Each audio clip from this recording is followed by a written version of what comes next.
our second lecture for me today. We talked earlier this morning about normal brain development and human brain plasticity. So it is time now to talk a bit about neonatal brain injury. Actually, if we plan to talk about neonatal brain injury, it's too long to talk. So I'm trying to focus on the most common cause of neonatal brain injury, and hopefully we can get some case review and image at that.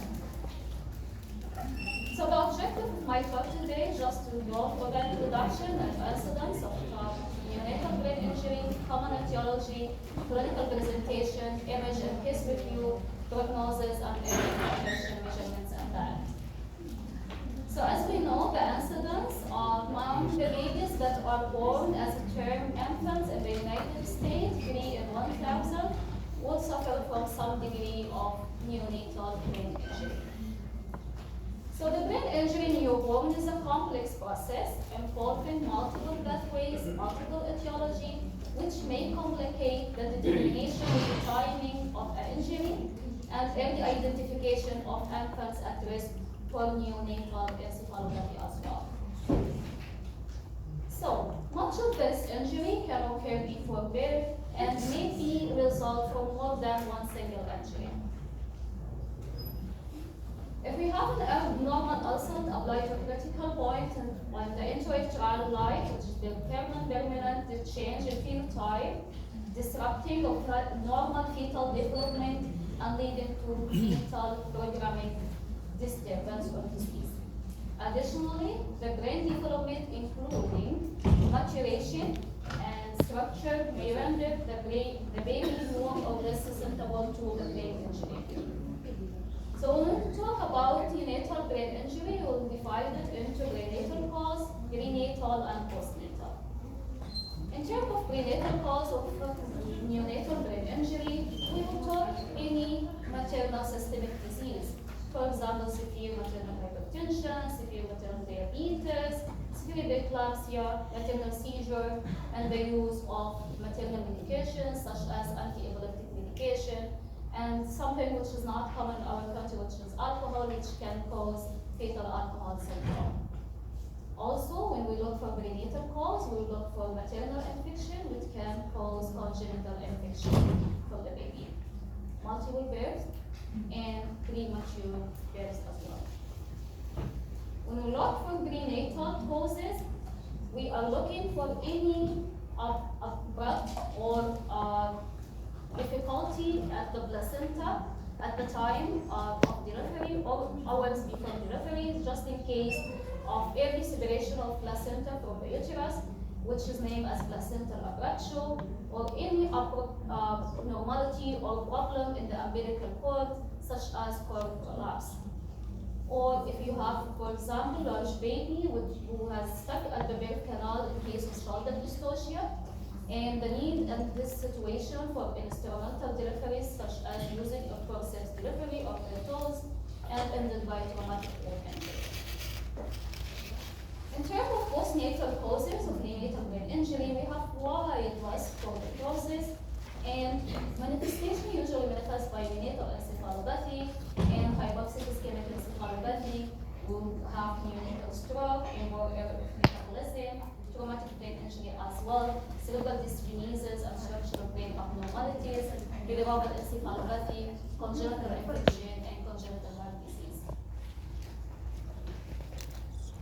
We will focus in this time about neonatal encephalopathy, since the neonatal encephalopathy defined as a clinical syndrome of disturbed neurological function manifested by abnormal level of consciousness or seizure, and may be associated with other features such as difficulty of initiation of breathing and maintaining respiration, depression of tone and reflexes.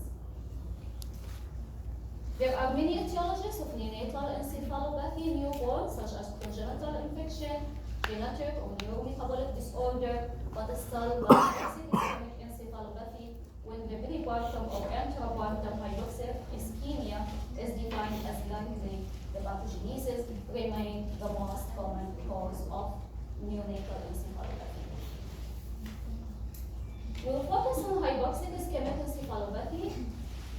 after perinatal asphyxia, which is considered, as we mentioned, the most common cause of neonatal encephalopathy and is an important cause of neonatal mortality and morbidity.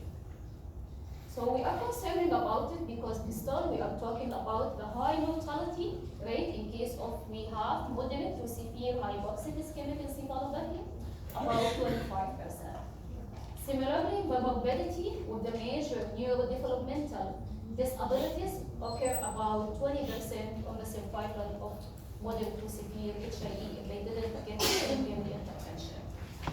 But current neuroprotective strategy requires further optimization during that time. So how do you diagnose a baby with hypoxic ischemic encephalopathy? Need focus on details history, looking if there is any antepartum, intrapartum effects by looking for maternal history, antepartum effect, for example, if there is any ruptured placenta, occurred prolapse, or traumatic brain injury, or maternal chorioamnitis at that time. Then followed by careful neurological examination. So the American Academy of Gynecology, they defined hypoxic ischemic encephalopathy as the following. First criteria, if we have history of antepartum effect, and if we have an upward score less than 5 at 5 minutes, continued need for resuscitation or need for ventilation beyond 10 minutes of life, or cold acidosis, depend on either umbilical cord pH or any arterial blood sample which has been obtained during the first 60 minutes of life, the pH less than 7, and the base deficit more or equal 16. Or if you have moderate to severe encephalopathy presentation or multi-organ dysfunction within 72 hours of life, mainly liver and renal failure. So from this point, the standardized scoring system for neonatal encephalopathy is very highly required. So this is what we are using in terms of assessing any newborn suspected to have neonatal encephalopathy. So we are using the standardized Natanz classification, which should divide neonatal encephalopathy severity into mild, moderate, and severe, based on molecular consciousness, spontaneous activity, posture, tone, derivative reflexes, sucking, and motor reflex, and autonomic function as well. From this point, the neuroprotective interventions, it's highly required by optimizing the hemodynamic stability of the infants and try to minimize any interruption in the cerebral blood flow and cerebral blood pressure, try to maintain normal oxygenation from the brain by avoiding hypoxia, and try to avoid hypocapnia and hypercapnia as well, maintain normal blood sugar and avoid hyperthermia as well, treat seizure and underlying etiology according to diagnosis. Still, the therapeutic hypothermia is the standard care of HIE, and by using total body cooling for 72 hours, we are lowering the body temperature up to 32.5, 33 degrees centigrade for the first 72 hours, followed by rewarming period, and after that we will proceed to look for the evidence of a brain injury by an MRI. So once we obtain the MRI brain for any infants with hypoxic ischemic encephalopathy, we have 3 patterns of injury actually we are looking. So the first pattern of injury, basically the injury predominance, as we can see, both Putiman and the globus pallidus is involved in this image, and followed by watershed predominant pattern, as we can see here, and the peptide, which is total predominant pattern. What does that mean for us as a clinician or health provider? So it's very important to know what kind of injury happened to this baby to determine the long-term outcome in terms of motor, cognitive, language, and speech as well. So if we look at this scheme, we will find they are comparing between the watershed injury and the basal ganglia with the normal. So both at 30 months of age, the mental developmental index and the neuromotor score are very low with the basal ganglia injury. So the basal ganglia injury pattern, this is the worst type of neonatal hypoxic ischemic encephalopathy, which is associated with high risk of motor disability, language, and cognitive as well. In terms of watershed injury, motor disability usually it's mild and usually it's improving with the early intervention program, and most difficulties they will face in the future, which is cognitive and language and learning disabilities. Moving to the next common cause for neonatal brain injury, which is neonatal stroke. So look to this image. So this is for the newborn brain, who has present with just a convulsion at the age of 12 months of 12 hours of life. So this is the involvement of middle cerebral artery at the right side, and this is the presentation at the same presentation for the child at 2 years, and this is the same presentation of middle cerebral artery infarct at 75 years. So it all looks the same, but the presentation is quite different, and the long-term expectation is completely different from the newborn to 2 years and to 75 years, depending on what we talked earlier about the human brain plasticity. So this is the case. So we admit this baby, as we mentioned, at 6 hours of life. He has abnormal movement, mainly at the left side. An MRI obtained from this baby and showed there is middle cerebral artery infarct at the right side. So once we talk about neonatal stroke, we can divide it into perinatal arterial ischemic stroke or perinatal cerebral sidevenous thrombosis. So in terms of arterial ischemic stroke, we will have prenatal or fetal causes and neonatal presentation as well. Clinical feature, the clinical hallmark, neonatal arterial ischemic stroke in term infants, as we mentioned, is seizure within the onset after 12 hours of life. The clinical presentation, which is very important in preterm infants, different from that in term infants. So most of the preterm infants, once they have arterial stroke, they are completely asymptomatic. Only 30% preterm infant presented with seizure. Long-term neurological outcome in terms of infants with neonatal arterial stroke, hemiparesis occurs around 35 to 25%, and hemiparesis occurs in nearly 100% of the region involved disruption of the stem cell and middle cerebral artery, cerebral cortex, white matter, so the whole area of the right hemisphere or the brain hemisphere, which is supplied by middle cerebral artery, affected, involving gray matter, cortex, white matter, and basal ganglia, and posterior limb of internal muscles. Cognitive deficit occurs approximately 50 to 70%, which is missed most of the time. Epilepsy and seizure disorder in the adulthood, which is around 15 to 40% of the survivor. Moving to the next common cause of neonatal brain injury, which is involved error of metabolism. I'm trying to focus on the most common cases might be seen in our daily practice. So this is the case of the male infant who was born at 37 weeks gestational age with a birth weight 2.83 kilograms. The parents were first degree cousin. Antenatal ultrasound examination had shown abnormal posture and length of the lower extremities as well as polyhydramnios. Baby was born by SVD and had an upper score 7 and 8 at 1 and 5 minutes respectively. Following delivery, he was noted to be hypotonic and had fairly large anterior and posterior foot-the-leg. So this is his MRI brain image, which was obtained at day 3 of life. So as we see here, it's very simple gyri pattern, and here at the posterior and recalcarine area, you will find there is polymicrogyri. So the gyri pattern is completely abnormal here. So this has led to the diagnosis of Zerwager syndrome. What does that mean? Zerwager syndrome is one of the three autosomal disorder, which belong to the zillular spectrum disorder.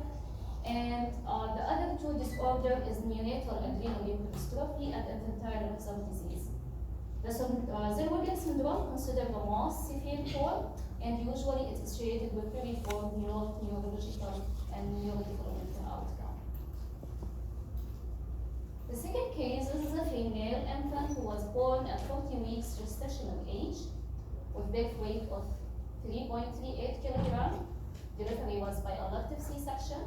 Upper score was 8 and 9 at 1 and 5 minutes respectively.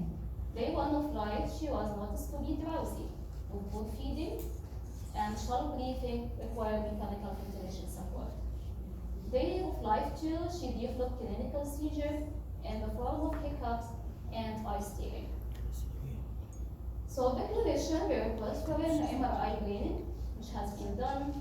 As we can see in this image, the sagittal view completely absent from the sclerosa, and even the GI and matter, it's abnormal.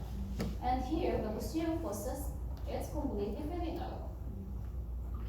So, it wasn't conclusive, they didn't give, it's very start the diagnosis, differential diagnosis, it's quite wide at the situation.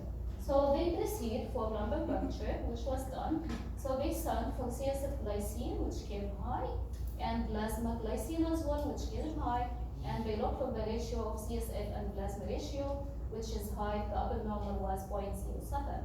So this is the typical presentation of non-ketotic hyperglycemia. So non-ketotic hyperglycemia, this is one of all neonatal neurological outcome at this metabolic kind of disease. Moving from this, another common cause of neonatal brain injury, which is traumatic brain injury. Once we talk about traumatic brain injury, usually diagnosed by looking for detailed history about difficulty during labor, instrumental use, and how's the baby presentation. Because sometimes you do just a normal newborn examination and find there is just some swelling in the skull, or the baby looks completely lethargic with hemodynamic compromise. So this is a case of the female infant was born at 38 weeks of gestation with a birth weight of 2.9 kg. Delivery was induced for maternal health, which is kind of severe preeclampsia, and she was delivered using Vito's extraction. Upper score was 8 and 9 at 1 and 15 minutes, at 1 and 5 minutes, respectively. She was pale and hypotonic after birth. So this is an MRI done, which it showed there is a subdural hematoma, as we can see in this area. Another case might you find the same clinical presentation, but with different finding in case if you have skull fracture, as we can see in this image, and followed by subarachnoid hemorrhage. So both type of injury, it's life-threatening injury, and need to interfere and stabilize the baby after birth as soon as you can. Moving to cerebral dysgenesis and structural brain abnormalities. So this is an MRI for child infant. His antenatal scan showed ventriculomegaly. So they did this image after birth. It's not the best image. There is a lot of artifact, as we can see, but look at this area. This is very wide posterior fossa structure. And if we look for the cerebellum, we talk about cerebellum development area at this morning. So if you look at the cerebellum, you cannot see the firmness of the cerebellum. It's completely cerebellar firmness hypoplasia. And look before ventricle, how it's able to longitudinal dilatation, and it's very narrow. Okay? So this picture is typical presentation of Dandy Walker malformation. So, Dandy Walker malformation, there is triad for that, which is complete or partial genesis of firmness, cerebellar firmness, cystic dilatation of ventricle, and a large posterior fossa with a broad displacement of a lateral sinus tentorium and topicularis hypophyly. Then you work on malformation for in terms of looking for long-term neurodevelopmental outcome. It's variable actually, it depends how is the clinical course, but most of them, around 50%, they have severe motor disabilities, cognitive and learning and language disabilities is around 75%. So we have to think about it once we are dealing with these two cases and about early intervention and rehabilitation.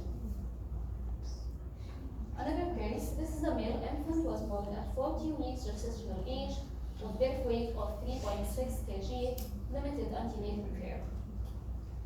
His upper score was 9 and 10 at 1 and 5 minutes. At day 1 and day 2 of life, he had right side hemiconvulsion. His seizures were never controlled. Echo done and showed meriscardiac mass with a suspected tip of rhabdomyoma. So this was an MRI brain done for this baby. As we can see, this exchange here at trabecular and epiphyseal area, all is going with the finding of tuberous exchange. So this baby diagnosed as tuberous sclerosis. What does tuberous sclerosis mean, and what's the clinical manifestation, and what's important for us at this time to know about it? So, in the case of tuberous sclerosis, around 50% of people have learning difficulties. 25 to 61% affected individuals meet the diagnostic criteria for autism, and 10% as attention deficit hyperactivity disorder. In terms of brain malformation, you will find they are at risk for 3 types of brain tumor in the future: giant cell astrocytoma, cortical tumors, and subepidermal nodules. So we have to think about it. Usually put it in your mind once you are dealing with a baby with a neonatal seizure or any abnormal neurological examination.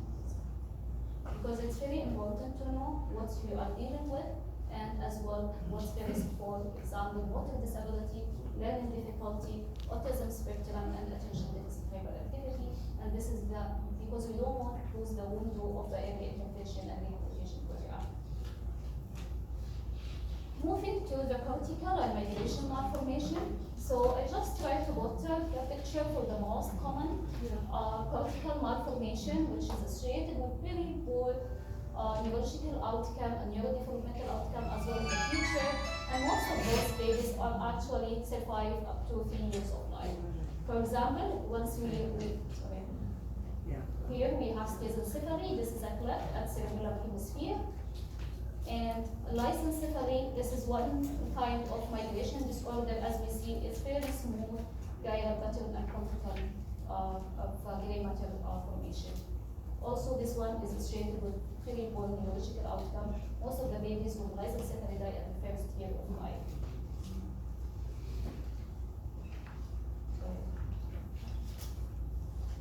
Moving to the other common cause of neonatal brain injury, which is congenital infection.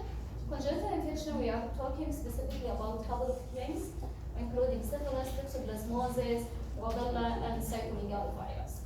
We are caring and concerned about it because it's associated with subsequent developmental abnormalities, mainly hearing loss, visual abnormalities, motor and cognitive and language disabilities. This is an image for the baby who has CMV, congenital infection. So as we can see, how is the classification at the ventricular region at T2 and T1.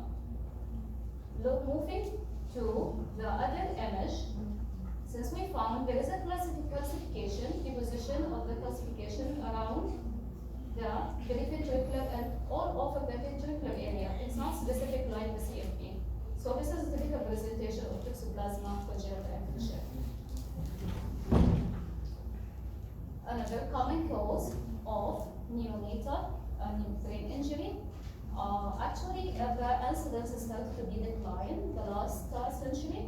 It's related due to the early screening and intervention for hyperbilirubinemia in neonatal.